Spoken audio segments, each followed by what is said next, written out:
Now let's bring in William Lawrence. He's a former US diplomat. He lived and worked in 6 North African countries for 12 years and served as a senior diplomat, analyst and program manager in the region for over 3 decades. He joins us live from Washington, D.C. Thank you so much, William, for making the time. Let's bring in your expertise, having served in the North African region for decades. And let's talk about Libya in particular, of course, because the General Mohammed al-Haddad has been termed as a unifying figure in Libya. How so, and just how instrumental has he been in Tripoli?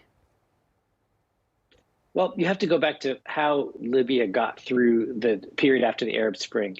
It was basically run by militias, and whatever political deals we had, whether through the UN, negotiated in Berlin, etc., it ultimately came down to the militias as to whether Western Libya would be defended from the anti-democratic forces, which Turkey assisted it with, and whether they would hold on against that onslaught and keep the sort of Arab Spring dream going in the West, which has continued, by the way, to hold democratic elections in municipalities until just this fall. They've been holding them throughout the entire period. But the militias never really were unified fully. And his role, the gentleman that was killed in the plane crash, was not playing favorites between the militias, but keeping the militias together in the defense of the UN-recognized government, in the defense of Western Libya. And so it's a real blow because he was uncorrupt in a country that's quite corrupt these days. He was nonpartisan among the militias and politically in a way that was so necessary for stability. And so it's a real blow. And hopefully, whoever comes in his place will have that same moderating and neutralizing and middle of the road effect in terms of the gathering of the forces that make Western Libya able to withstand the attacks that have been coming from the east so many times. Libya continues to live under a fragile 2020 ceasefire, has not been able to stage elections, largely because of objections coming from the east.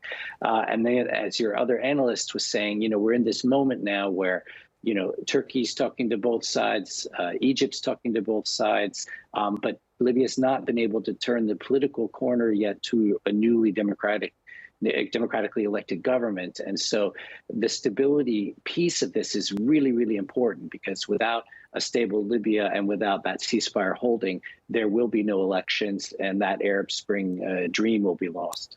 Right. And William, you're talking about Turkey's assistance in Libya's stability. And earlier on, we spoke with our correspondent, Hassan Abdullah, who was just talking about what people are saying, especially on the streets of social media, some calling this an accident, others saying there are possibilities to sabotage the efforts being made by Turkey in stabilizing Libya.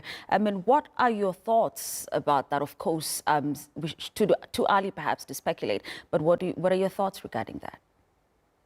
Right now, it feels like an accident. Even the Russians are talking to both sides. The nefarious forces that might want him dead aren't, so let's say, on the move right now. Now, the most destabilizing thing going on in Libya right now that has actors involved is the Sudan conflict and the role of Eastern Libya in smuggling arms and fighters into Western Sudan that are involved in the current genocide, and gold and minerals out of Sudan and going in other directions. So there are sort of nefarious, let's say, criminal interests and the whole war in Sudan that is affecting Eastern Libya. But it doesn't seem to be really that type of situation where he would be targeted. And, for all the years I've been studying, airport and aircraft safety and looking at assassinations, sometimes that do happen, sometimes that don't.